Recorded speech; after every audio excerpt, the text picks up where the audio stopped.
In a few chapters tonight about Samson's story. Last time we had chapter 13 of Judges, and that really parallels Philadelphia. When we come to Samson himself, we find Philadelphia and Laodicea together. A few verses in chapter 14 to begin with.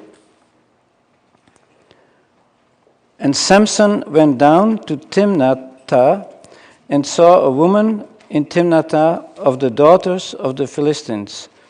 And he went up and told his father and his mother and said, I have seen a woman in Timnath of the daughters of the Philistines, and now take her for me as wife. And his father and his mother said to him, Is there no woman among the daughters of thy brethren and among all my people, that thou goest to take a wife of the Philistines, the uncircumcised? And Samson said to his father, Take her for me, for she pleases me well. Literally, she's right in my eyes. In verse 4, we see that God overrules. It is not that God justifies his action. His father and his mother did not know that it was of Jehovah, that he was seeking an occasion against the Philistines. Now, at that time, the Philistines were ruling over Israel. And then we see in verse 5, Samson went down, and he met this woman, and then they made an agreement, and then we have the story with the lion, and then the riddle in verse 12, at the beginning of the wedding feast. And then the riddle is in verse 14. He said to them, Out of the eater came forth food, and out of the strong came forth sweetness.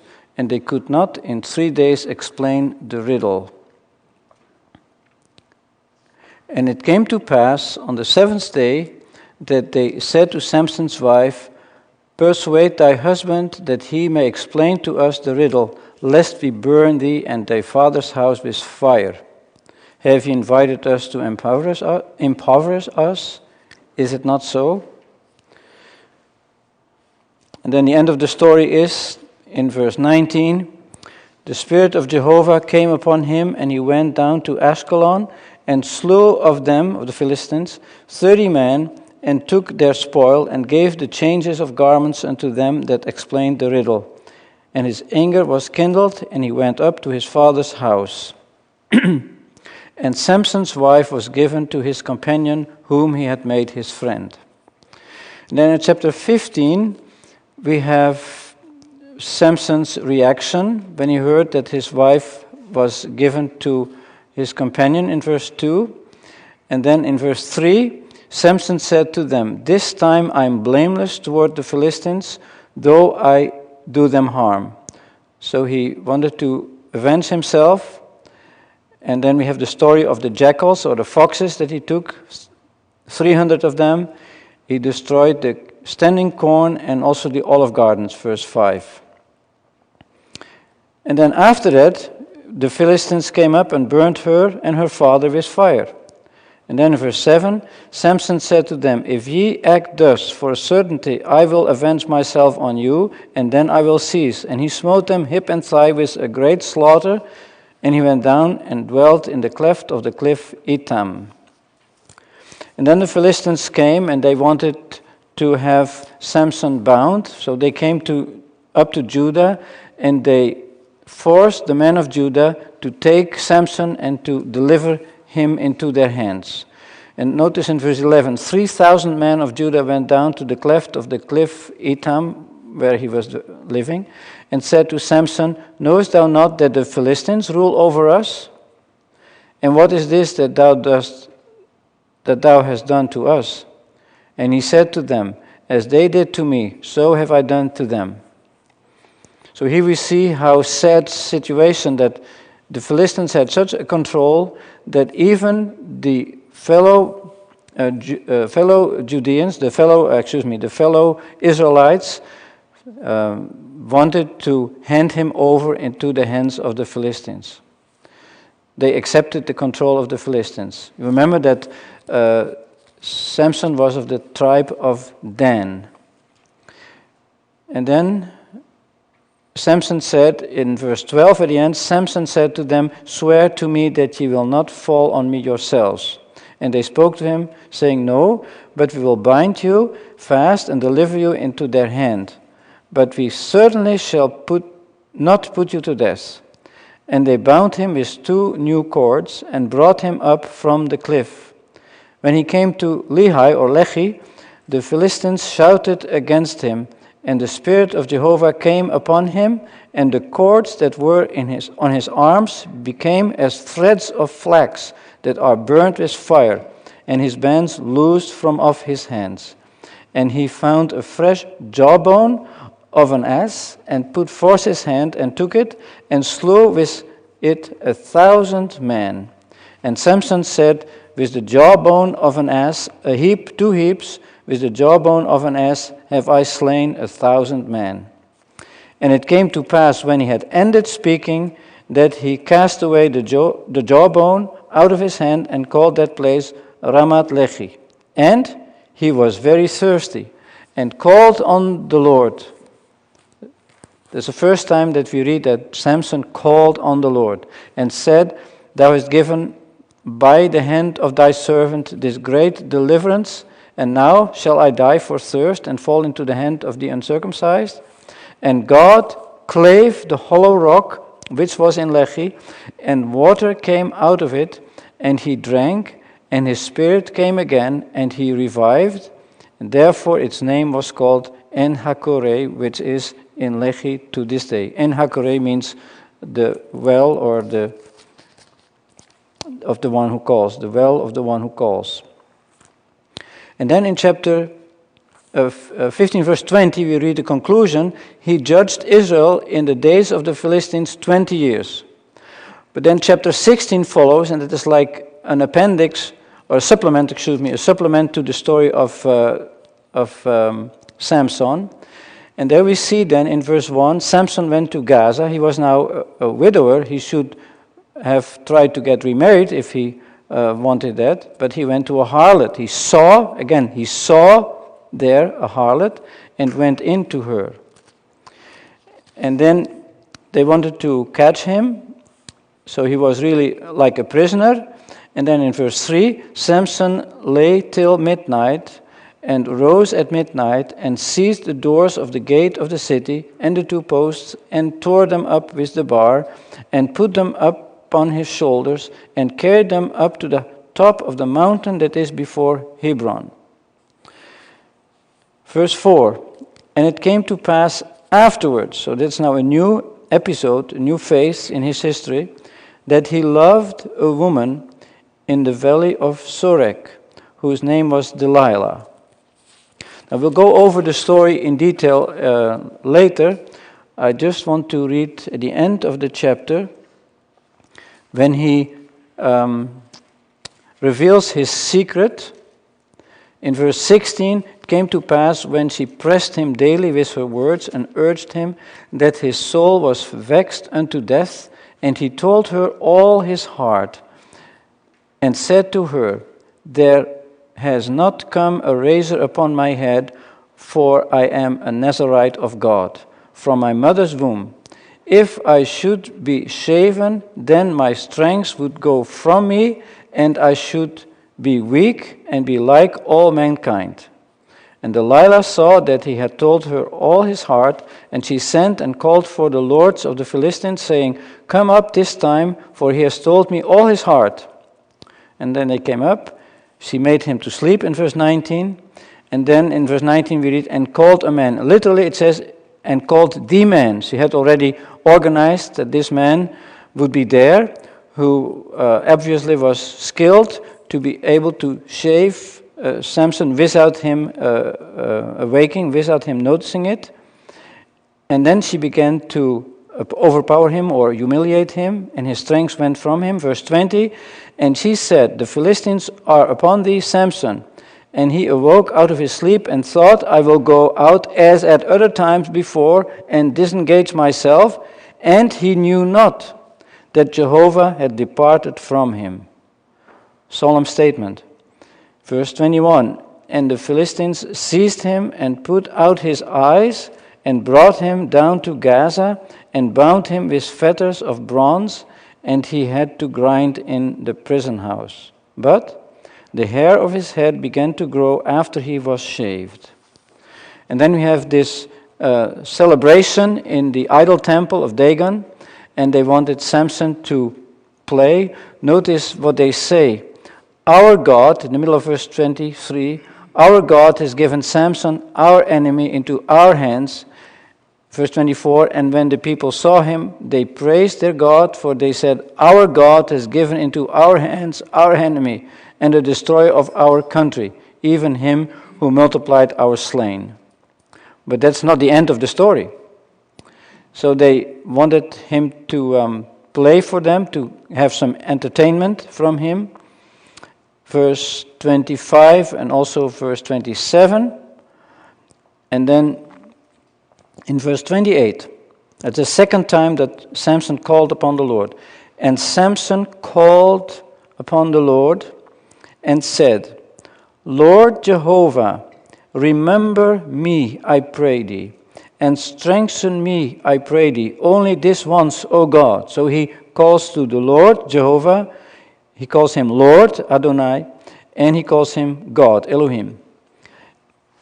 That I may take one vengeance upon the Philistines for my two eyes. There is a version that says my one eye. So even for one eye he wanted to take vengeance. And in verse 29, Samson took hold of the two middle pillars upon which the house stood, and he supported himself upon them, and the one with his right hand, the other with his left. And Samson said, let me die with the Philistines. And he bowed himself with might, and the house fell on the lords and on all the people that were therein. So the dead that he slew at his death were more than those whom he had slain in his life. I forgot to read that verse 27. Just on the roof there were 3,000 men and women. So maybe there were 6,000, 7,000, 8,000 people gathered in that home, in that house, in that temple. And many of them died. And then in verse 31, and his brethren came down, and all the house of his father, and took him, and brought him up, and buried him between Zorah and Eshtaol in the sepulchre of Manoah his father. And he had judged Israel 20 years. That's the second conclusion. So perhaps we can go over a few slides, very briefly, and then we go over the chapters that we have read. And the first slide, we have just a summary. It's a very brief summary. There are 3 times it's mentioned that the Spirit of the Lord came upon him, or rushed upon him. That was in connection with the killing of the lion, the roaring lion that wanted to attack him. It was also in connection with the killing of the 30 Philistines after the wedding feast. And it was in connection with the burning of the fields. And then in verse 4, the fourth time was the slaughter of the Philistines in chapter 15, verse 5 to 7. He wanted to avenge himself. We don't read that the Spirit of the Lord rushed upon him on that occasion, but it was the case in chapter 14. And then another victory was when he was bound by his fellow Israelites, the fellow Danites. They came from Judah, because Dan and Judah were very close. And so they came to bind him, to deliver him to the Philistines, and then the ropes disappeared like wax, as it were. That was another victory, and that was also by the Spirit of the Lord. 3 times the Spirit of the Lord is mentioned. And then the rest of the story, the Spirit of the Lord is not mentioned, but then we have seen in Gaza, he freed himself from that city, and we see on the next slide, we will see the distance, but he carried that gate about 40 miles down to Hebron, or up to Hebron. Then we have the story of Delilah's deceit, and there were not real victories, but 3 times he overcame the Philistines, and the 4th time we have read he was taken by them. And then the final victory is the death of at least 3,000 Philistines at the end of chapter 16. And so when we go to the next slide, when you see this little map, you have an idea of the distance there. You have, just pointed out, so here is where he lived, Zorah, Eshtaol, there in Judah. It was close to the Philistines, and the Philistines actually had invaded that Timnah. Timnah was part of Judah, but the Philistines had taken that over. And then the second story about the gates of Gaza, all the way here to Hebron. So that is 40 miles. It's incredible, the feat. And if you think of that Samson was a normal man. As he was not just a huge giant, he was a normal man. But he received that special strength, miraculous strength, through the intervention of God and the help of the Spirit. When we go to the next slide, just a few details. 6 times it mentioned that he went down. And the 7th time he was brought down. So that verb is used several times in connection with Samson going down. And that has a significant meaning. It shows also that spiritually he was going down.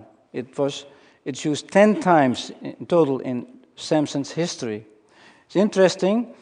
There were 10 victories, we saw at the other slide, and we see also 10 times that he went down. And that is the strange story of Samson. There is a mixture of what is of the Spirit of God, there is a mixture of what is good with what is not good. And then we see that Samson saw. That was his downfall. He saw the first time a woman. Then he saw this harlot. Then he saw Delilah. And that is really an illustration of the 3 lusts. The lust of the eyes, the lust of the flesh, and the lust of, or the pride of life. And we'll see more about the pride of life when we go to chapter 16. Because in that connection, we see that there were 4 times that Delilah tested him. He failed at the 4th time. At the end of the slide, I have here a summary of the 7 victories. So on the one hand, there is this going down 7 times, the last time he was brought down by the Philistines. But then the 7 victories he had is also interesting to see. And so that again, that shows us there is this mixture of what is of God and the mixture of what is of the enemy. It's a very strange mixture. And then when we go to the last slide, the 4th slide, we have a comparison with the history of the church. The last time I mentioned in connection with Jephthah, we have the days of the Reformation and that followed the Reformation. And then we went to Samson's parents. And I believe that in Samson's parents, we really have a beautiful picture of Philadelphia, especially in his mother, and also in connection with the sacrifice that we studied the last time. A beautiful picture of Philadelphia. But there is also this summary that we can make of Samson, who really represents Laodicea, that in him we see also a picture of the whole history of the church. The beginning with Ephesus. Ephesus forsook their first love, and that was happening with Samson also when he went down. The second part of the history of the church in Smyrna, there were strengths and weakness, there were the persecutions, but then Samson overcame the roaring lion, just like in Smyrna, the believers withstood the power of Satan, but then at the same time, there was this mixture that was allowed. Pagan elements came into the church already at that time. When you go to Pergamos, number 3, we see Satan's stronghold, that is Pergamos, and there we see how Samson organized that feast for the Philistines. That is really an illustration of that kind of a stronghold when the church got married with the world. And in the days of Constantine the Great, he was the high priest of all the religions represented in the Roman Empire. This emperor became the head of the church. So that is, again, a strange mixture that was not according to God's thought. And the fourth point, you have Thyatira, that goes even a step further. We have then the mixture with idolatry and fornication. The fornication in connection with this harlot in chapter 15, and also the mixture, how he mixed himself up with Delilah later, satanic attacks. When you go to the fifth point, Sardis had the name to live, but was spiritually dead. And so I want to say a little bit more later about the Nazarite. Nazarite was never supposed to be in touch with death. We see in Samson's life a lot of influence of dead things, and many things, I'll mention a few later, where we see the influence of death that should not have been the case with Samson at all. And that brings us then to Laodicea. In Samson we see really what happened in Laodicea. This self-confidence, relying on self, but in reality wretched and miserable and blind. He lost his eyes. And yet the Lord helped him to be an overcomer, to become an overcomer at the very end. And so there we have the thought of restoration at the very end. Although he was blind, he had better understanding at that moment than before. He called upon the Lord. That is really the characteristic of Philadelphia. So we have that mixture in Samson between Philadelphia and Laodicea, but here we have Philadelphian characteristics.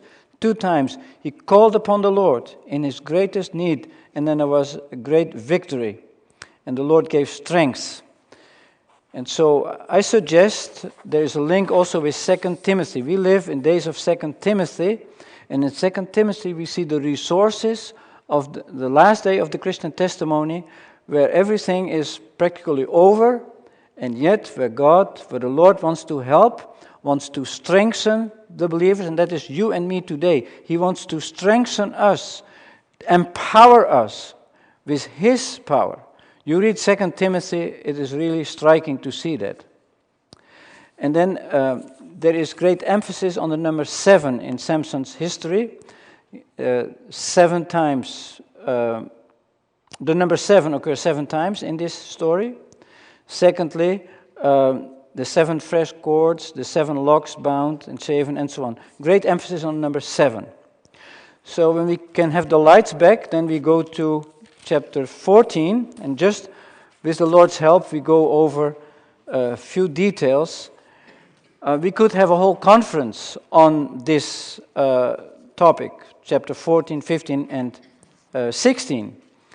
The wonderful details we saw the last time in chapter 13 set the stage, and that is a very high level. We reach a very high level at the end of chapter 13. Although these are dark days, we have noticed that at the time that the children of Israel served the Philistines for 20 years, they did not even call upon the Lord for help. But then the Lord gave help. He sent a Nazarite. And so that is why I want to say a few things about the Nazarite before we go to chapter 14. The Nazarite was consecrated to the Lord. And we have seen the last time, in this case, that was God's sovereign intervention. He decided that Samson's parents, his mother was barren, she was not able to conceive, and so through a miraculous divine intervention, she was able to conceive.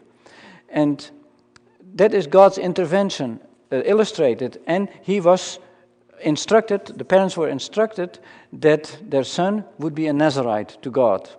And in number 6, you find a number of rules that God gave to the Nazarite, what he should do. He should, first of all, stay away from the vine. There are 7 to 10 expressions in number 6 about connected with the vine. The vine speaks of natural blessings, things that are good in themselves, legitimate, but the Nazarite should not have anything to do with that. And that's a lesson for us. The Lord wants us to be spiritually Nazarites, and natural things should not interfere with God's purpose for our lives. And that can easily happen. Natural things are good in themselves. Natural things like marriage, many other examples could be given about natural blessings that God has given. They are good in themselves, but they should not be used by the power of the enemy. The enemy took over the Philistines. See, he was going to marry a Philistine woman. And so there is that strange mixture. Yes, the natural blessing of marriage is given by God, but that should not be controlled by this Philistine element. The Philistines, we have seen, came from Egypt originally, and they came through Crete to the Promised Land, and there's the natural man, independent from God, who takes over, and even took over the whole country, or part of most of the country, and later on it was called Philistia. And so that was a development, was not according to God's thought at all. And so yes, the natural blessing is legitimate, but not under the control of the Philistine. And yet we see in chapter 14 that God used that. God overruled, as I said earlier. The second requirement for a Nazirite was that no razor should come on his head.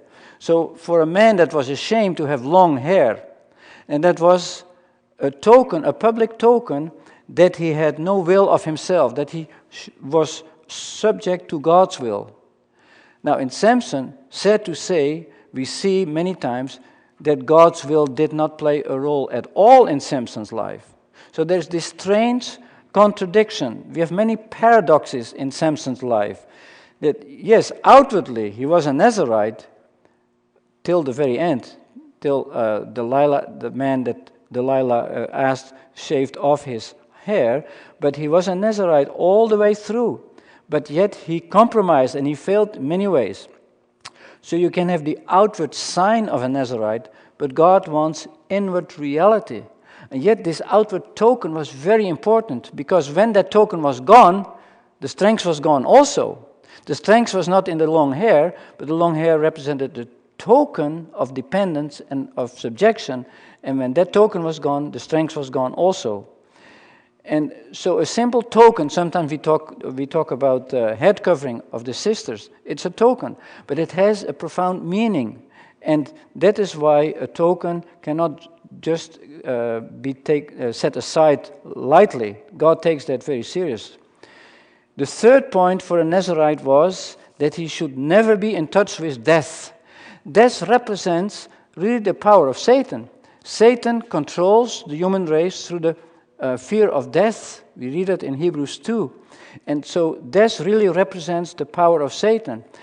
And if a Nazirite would somehow be defiled by a dead body, that was very serious. His vow was cancelled at that moment. And then there was a period of 7 days of cleansing. And then after those 7 days, he started again with his vow. That was of God's thought. Yet, with Samson's life, we see how many times he was in touch with death in one way or another way. And so there is this strange combination with Samson, yes, a Nazirite, and at the same time, many times, defiled by the power of death.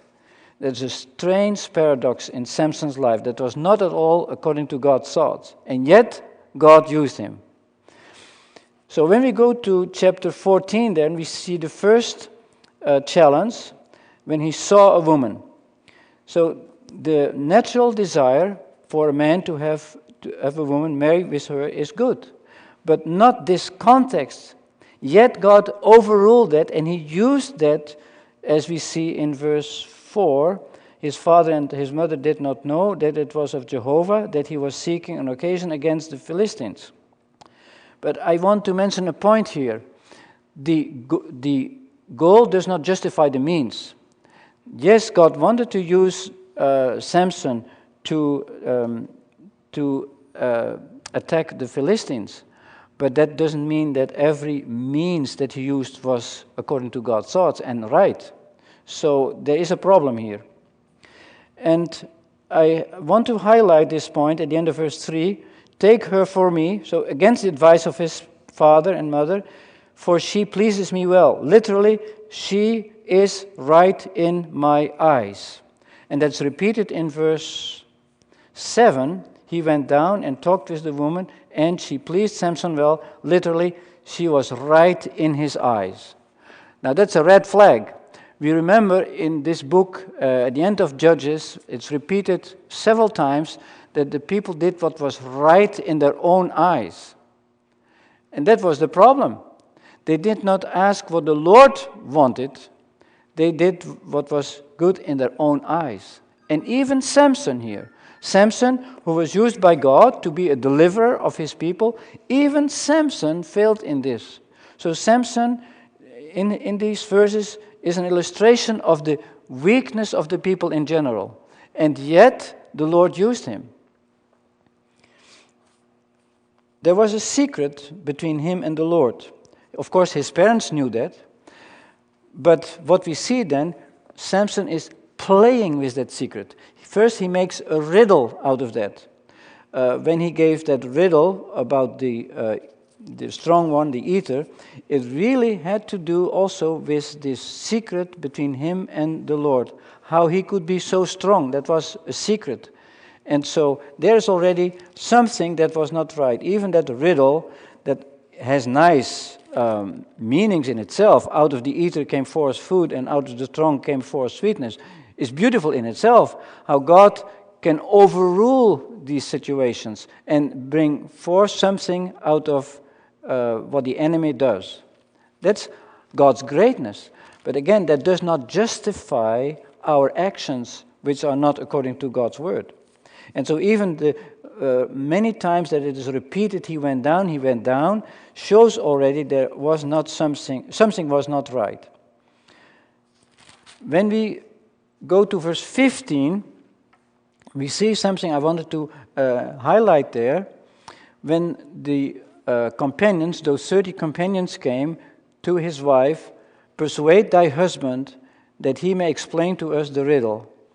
So that secret, they wanted to have that secret. Of course, he did not reveal the whole thing yet. It's not like with Delilah's story. But there is the beginning of this downward course. And Samson is playing with fire. And that gets worse and worse in this story. And so she is called by the Philistines to persuade her husband. Literally, it means to entice him or to deceive him or to seduce him. Those are three terms that are implied in that word persuade. And then finally, he gave her the riddle, and then she passed it on to the children of her people, verse 17. And so they came up in verse 18, what is sweeter than honey? So he had given a riddle, they answer in riddle form. What is sweeter than honey? What's stronger than a lion? And he said to them, if you had not plowed with my heifer. So he also uses a riddle now in answering them, ye had not found out my riddle. It is, again, that is the beginning of Samson's revealing the secret. Here is a downward course. And so this is in connection with natural things. You remember 1 John 2, verse 15, there are, in 16 and 17, are these three dangers summarized. The dangers that we all face.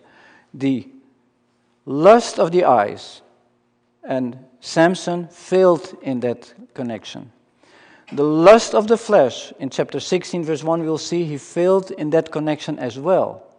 And then with Delilah, we see the lust, the pride of life. And there we have satanic means to get to him, to control him.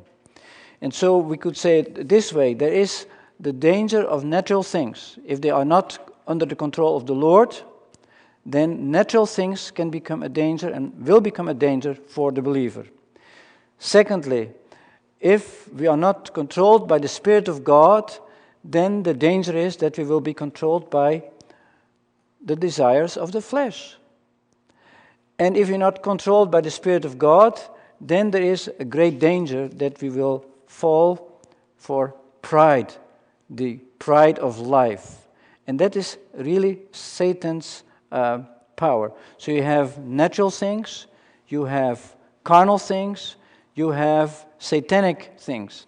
And Satan is a master to use all these means to control the people of God and to stop us from being true servants. Just in general, I want to say this. I believe that every believer, every Christian, and even young children who are believers, they are an instrument to honor the Lord. And Samson, from his mother's womb, should be an instrument to honor the Lord, and that he was trained. We have seen that the last time at the end of chapter 13, how he was trained. His name was Samson, little son, son-like. He grew, and Jehovah blessed him. The Spirit of Jehovah began to move him at Manahedan. So there was the training. Everything was all right. And so I believe that every believer is in God's school, and the Lord wants to train every believer from the beginning to become an instrument in His hand. And I referred earlier to 2 Timothy, and it is striking to see that even in 2 Timothy there's great emphasis on an instrument, a vessel fit for the master's use. That is how the Lord trains us. He wants every believer to be an instrument fit for the master's use, even in difficult days, even at the end of the testimony, as we see here in chapter 15 and 16. But the Lord wants us to be an instrument for Him, but then we have to apply His standards, not our ideas, not like Samson, what's good in my eyes. That's a challenge for us. We easily start to think according to human terms and human ways of understanding. That easily happens. We get influenced by human philosophy. We get influenced by human entertainment. We get influenced by whatever, just human thinking. And it may not be wrong in itself. But if that interferes with the control of the Holy Spirit and the Scriptures, then it is wrong. And of course, then the other dangers are even worse. But we'll come to that in chapter 16.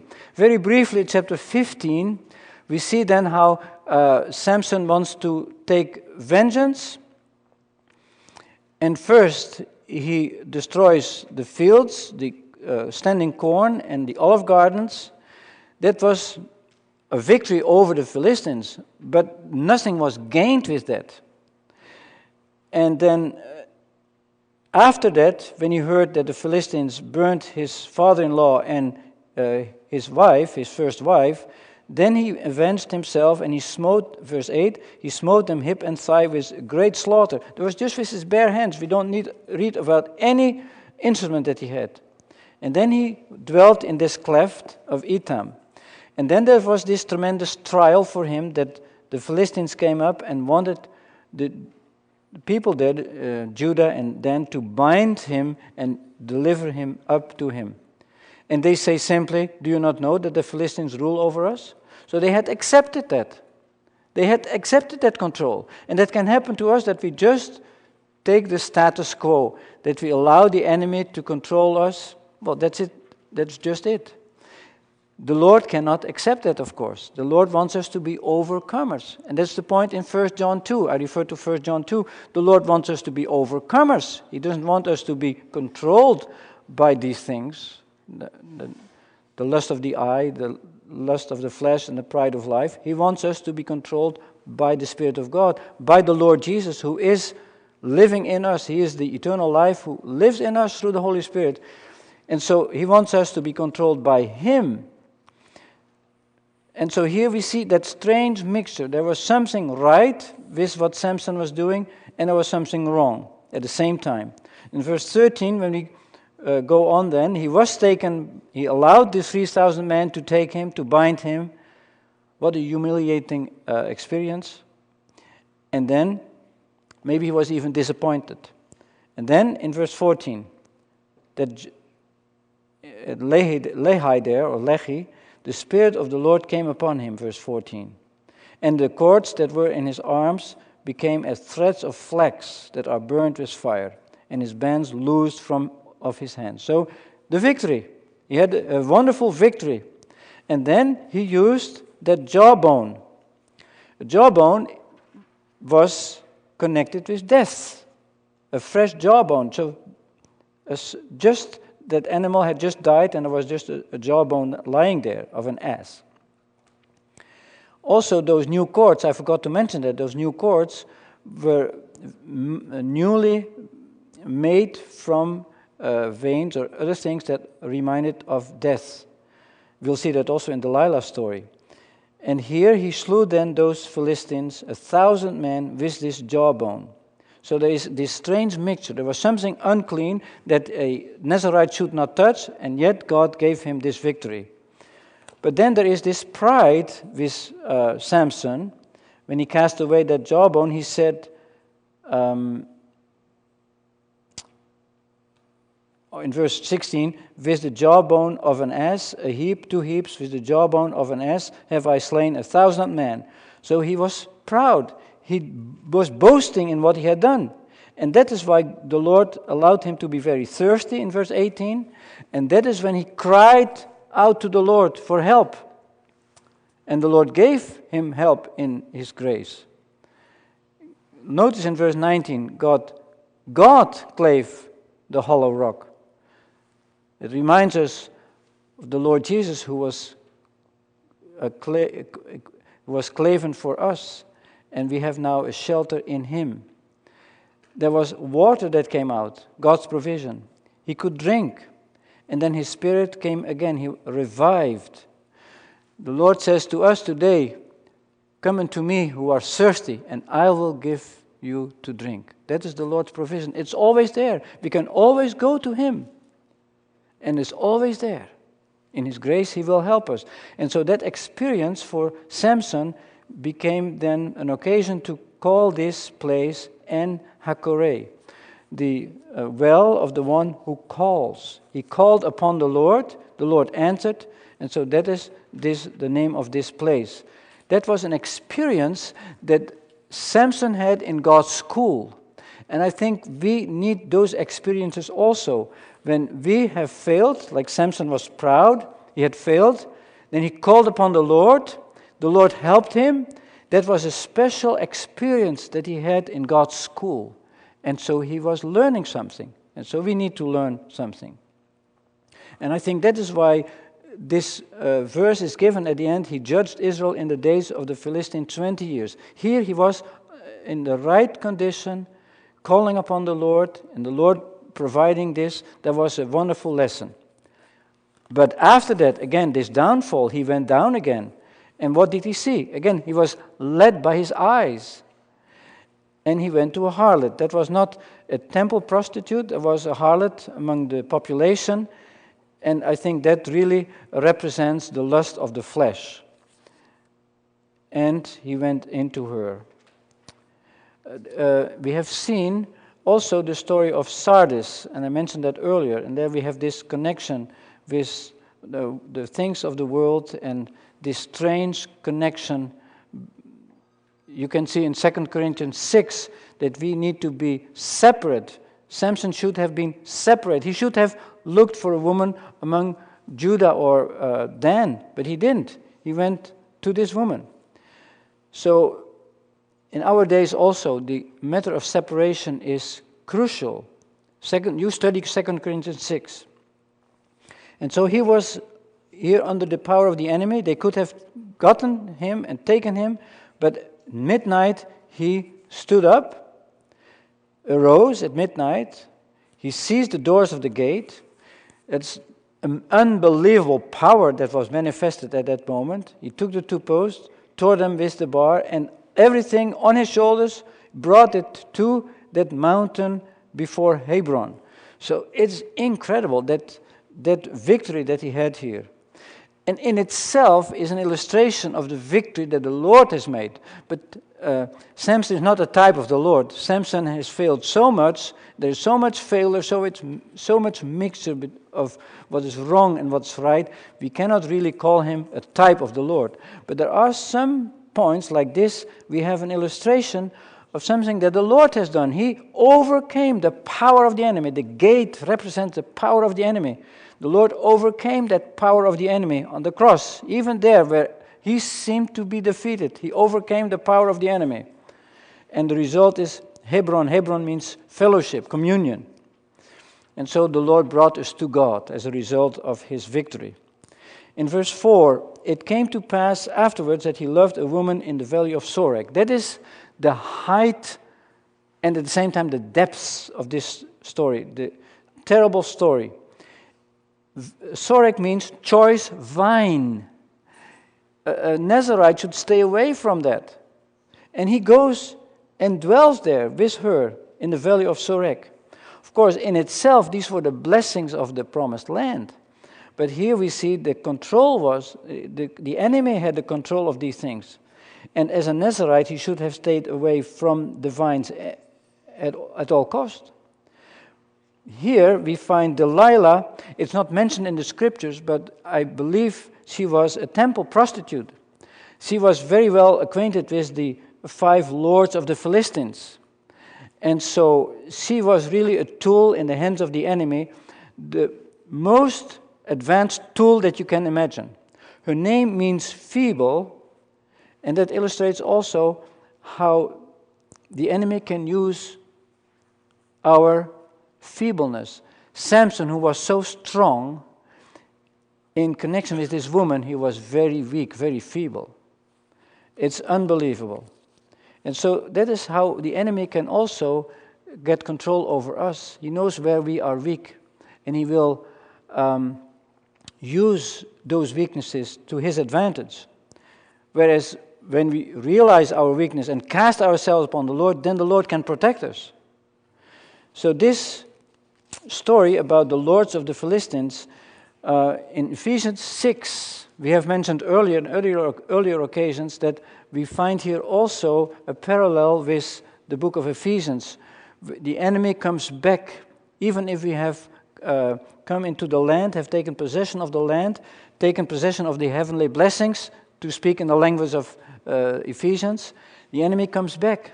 And we see in Ephesians 6 that our battle is not against flesh and blood, but against those powers, those authorities of darkness, and those rulers of darkness, the evil powers.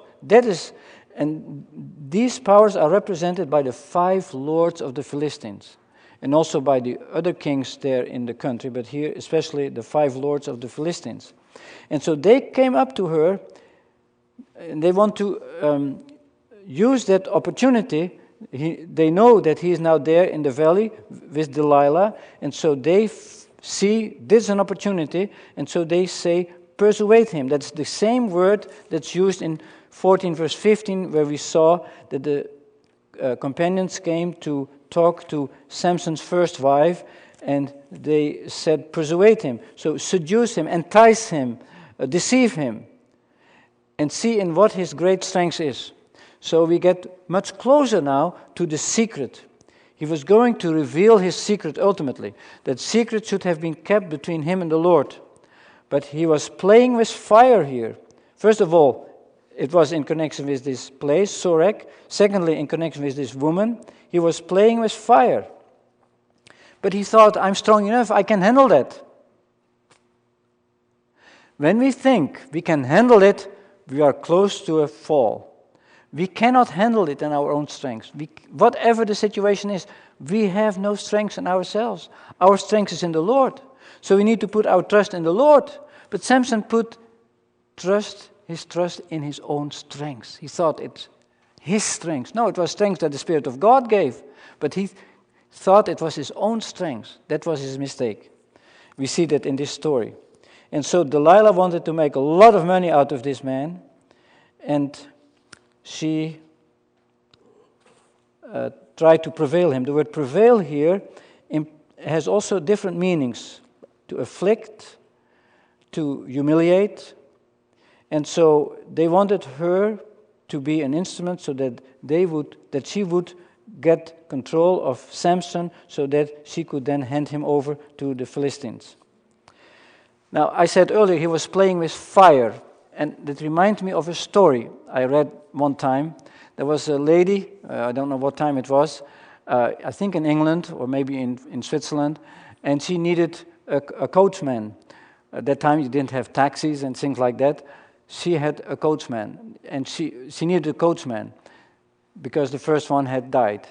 So there was an advertisement, and there was 3 men who came to apply. And they were together in the same room, and then the first one was called, and he came back, and the others asked, what did he ask? Well, she asked, how close can you get to that ravine? If you drive me to that place where I want to go, and we pass that area, we have a pass, and there's a ravine, how close would you get to the edge? Well, 0.5 meter. So the next one went in, he said, well, when she asked that question, I said, oh, maybe I'll go 10 inches. Then the third one came in, and she asked the same question. He said, lady, I would stay away as far as I could. I would not get as close as I can, not at all. I would stay as far as I can away from that ravine. She said, you're hired. And this is the problem with Samson. He got closer and closer to the ravine, and he put his trust in himself. He thought, I can do it. So if we put our trust in ourselves, we will be deceived. So then we see then, the first test was, he says, if they should, in verse 7, if they should bind me with 7 fresh cords, which have not been dried, then should I be weak and be as another man. But already there, you might not think there is a connection, but already there is an indication of the secret. And also a mistake. These fresh cords remind us of the power of death. They were just taken from dead animals and made those fresh cords. The Nazirite vow would include he has nothing to do with what reminds of death. But here he has this connection. And he says, then I would become weak. Of course, it was a lie, but he revealed the tip of the secret. And then the strength was not known. He defeated the Philistines. Then the second test in verse 11 with those new robes. The new robes implied that they were clean. They were not the fresh robes connected with an animal that just had died, was made different ways, so they were clean. And that is again something that reminds us of the Nazirite vow. The Nazirite had to be pure, undefiled. But the secret was not known, and he defeated the Philistines. And then in verse 13 we get closer to the secret. If thou shouldst weave the 7 locks of my head with the web. So now he starts to talk about those 7 locks. And his strength was connected with those 7 locks because it was the sign of the Nazirite. The Nazirite to serve the Lord, in dependence upon the Lord. And so here we get very close to that secret. But it was not revealed yet. And so here again he delivered himself out of this situation in verse 14. And his strength was not known. And then his defeat. Verse 16, it came to pass when she pressed him daily. Now I remember very well, when I was a little kid, when we had the birthday party, we always asked my father to read this story. We were so impressed by this story. It's not a nice story at all. But somehow we were impressed by that story, by Samson's strength. And now see this defeat. He told her the secret. It says in verse 17, he told her all his heart. How sad this was. It was a secret between him and the Lord. And now he tells this to this wicked woman, an instrument of Satan. There has not come a razor upon my head, for I am a Nazirite of God from my mother's womb. From my mother's womb, that's an expression we find several times with Samson, in connection with his birth, his miraculous birth, in chapter 13. It reminds me of the Lord. In Psalm 22, he speaks of from his mother's womb. And so this is a striking point. From his mother's womb, a Nazirite. But he took that very lightly. The Lord never did that, of course. The Lord was a true Nazirite, not a literal, physical way. He drank wine, he didn't have long hair, but he was a spiritual Nazirite from his mother's womb, till the end. The Lord never failed. But here we see then that the secret was revealed, and the enemy takes advantage of this. Then my strength would go from me. I said repeatedly, the strength was not in those long hairs in itself. The strength was in the Lord. But the Lord could only give that strength to Samson when Samson would really rely on him. But Samson was relying on himself. And in telling this secret, he was still relying on himself, not on the Lord. And so now the Lord departed from him.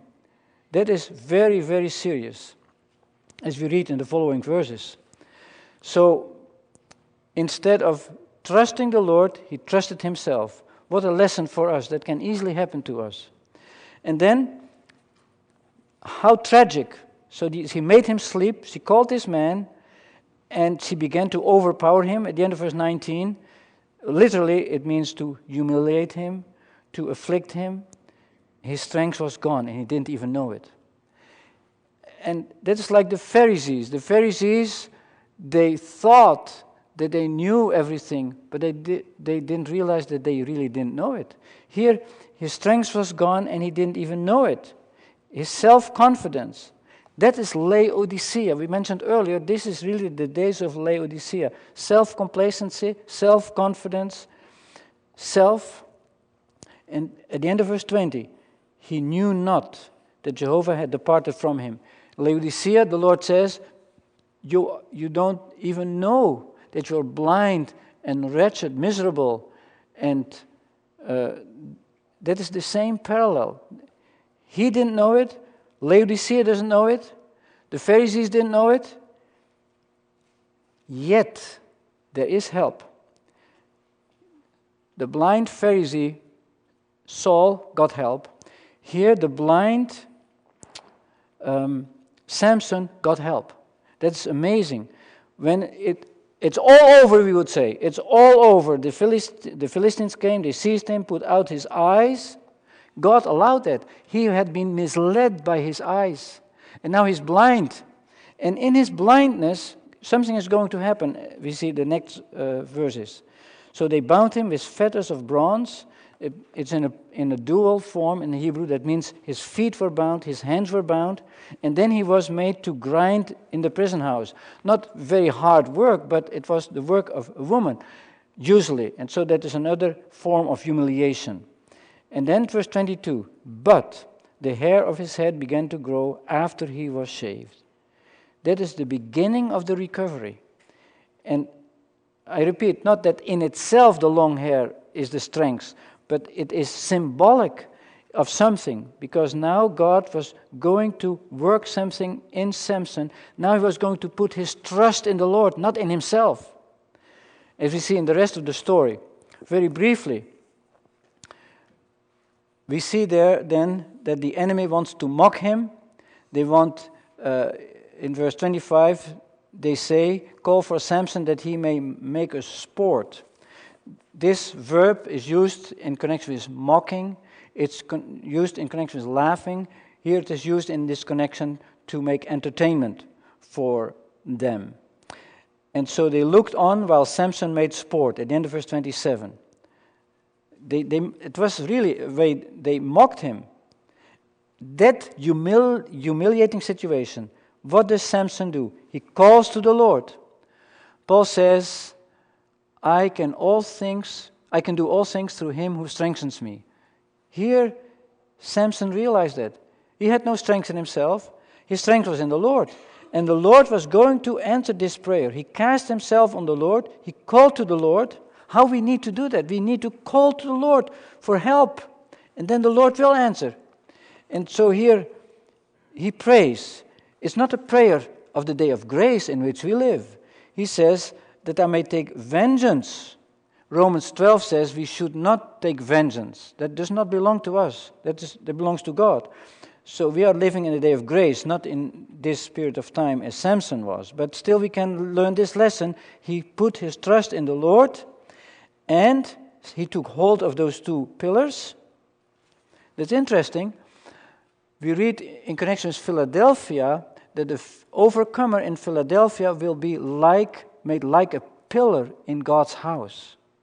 Here he was in an idol temple, and he took the pillars and destroyed that whole house. The Lord wanted him to become a pillar in God's house. And so that is, again, one of those paradoxes that we find in Samson's life. When he was blind, then he started to really see. That's another paradox. And so that's how God works.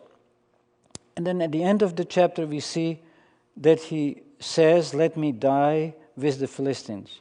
Not very honorable, but God used that situation to have this great victory over the Philistines. But Samson could not lead the people of God to true victory. That would be Samuel and later David. And so if the Lord allows this, maybe later at another occasion we can look at that in connection with Samuel and David, how they led the people to true victory. Samson initiated that development. It was at the very lowest point in Israel's history at that time, and there was this turning point, and he would have this victory, but it was only the beginning. And it said at the end, he judged Israel 20 years.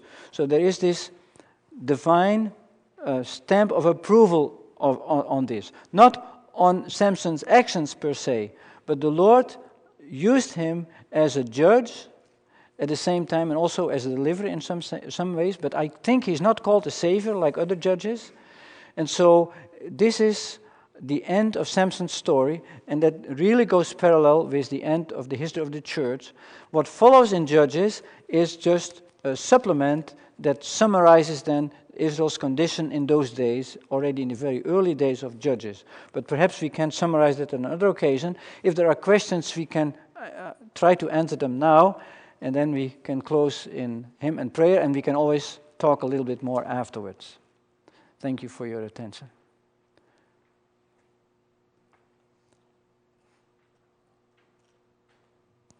Question here. Yeah. You explained that the Nazarite has three things, like letting his hair go, and not touching wine, and not touching anything that would defile him, dead him.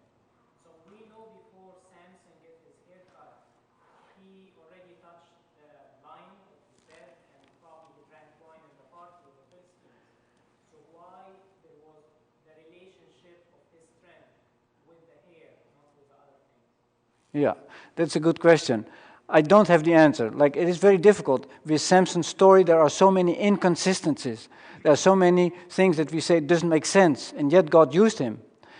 But I think the lesson of the long hair is really a demonstration of something, that the Lord used that outward token and respected that. As long as Samson respected that as an outward sign and as a secret between him and the Lord respected him also. But when he gave that up, then it was really over. That's how I see it. But of course he failed in those other connections, as you mentioned. Truly, he failed in that. Is that okay? Other questions? That was also irrevocable. That is the point, irrevocable, and I forgot to mention that. You see, that is the reason why this was such a catastrophe, because the other times he still could go on, but with this, when his hair was gone, it was gone. And so it is irrevocable. You cannot bring your hair back. But yet, and that's what we saw, yet there was this divine intervention, his hair began to grow. And so there we see then another page. God turns the page, as it were, and there he is restored, ultimately. And yet, from a human perspective, what he did was irrevocable, and yet in God's grace, even in that situation, the Lord comes in and gradually he regains that strength. It's amazing. That's God's grace. In Matthew 7, in the Sermon on the Mount, the Lord said, "Give that which is not holy to the dogs. Yeah. Neither give the pearls unto the swine, To the swine. lest they trample them underfoot Yeah, and turn yeah, around yeah, and devour yeah. them." So that's a, What happened with Elijah? yeah, yeah. That is very good example how, that is why I said he was playing with fire. And so this is another way to illustrate what he was doing was absolutely wrong. God cannot sanction that. He cannot honor that. Yeah. And we need to take those lessons at heart because we can fall into those pitfalls very easily. It said of Samson that he was beginning to deliver Israel. So would it be that the final account would be in the future still? Yeah. Well, that's why I said, he began to deliver Israel, but that's why I said ultimately it was Samuel who defeated the Philistines in 1 Samuel 7, and David who had the total victory. King Saul didn't have the victory, but then David, and so the beginning is really starting with Samson, but he did not finish the job. My thought was going beyond the millennium when Israel had totally been delivered. Right now they're not delivered. Okay. I don't think I'm stretching it too. Okay, you see it in that way. I have not thought about that. No. I don't know. I would have to think about that. Yeah. Other questions? Yeah. A Nazarite could be a woman. Yes. Yes, a Nazarite could be a woman too. Yeah. It's very clearly stated in Numbers 6, a man or a woman. Yeah. So that connection with the hair is That would not be the point for the woman then. Yeah. She would have long hair anyway. Yeah. But think of the evangelist Philip. He had 4 daughters, virgin daughters. And I think they had the vow of the Nazarite. They had consecrated themselves to remain virgin, to serve the Lord. As we see it in that context. We have no details, but that is just a suggestion I have. For Samson's death, is it justified to commit suicide? And how do we compare that against modern suicide attackers? Can you repeat it? Can we justify Samson's suicide to kill the Philistines? And how does that compare to the modern suicide attackers? That's a good question, but difficult. Of course, Samson's death was not a terrorist attack. It was using the situation in order to have victory over those enemies. These were enemies of God's people. They were also God's enemies. But that does not justify people are free. Samson was bound. He had no other option. But he used this situation to have victory. I think it is not an illustration of what terrorists do in these days. They have different motives, and they are not in the service of the true God. They are in the service of false God, and they have wrong intentions and also wrong promises. Like the promise that they will have so many virgins in the paradise. It's total nonsense, of course. So we cannot find any parallel between that and Samson's story, I think. No parallel at all. In fact, he might have been even a martyr because he gave up his life to get the Lord's enemy. Yeah, but those terrorists call themselves also martyrs. That's the problem. In this society today, they are not blind people. That's really we see and we can judge, but we Yeah. can commit suicide. Yeah. So we can't compare things. No, we can't compare. No. That's a good point. So thank you for your attention. May the Lord bless His word and bless each one. Thank you.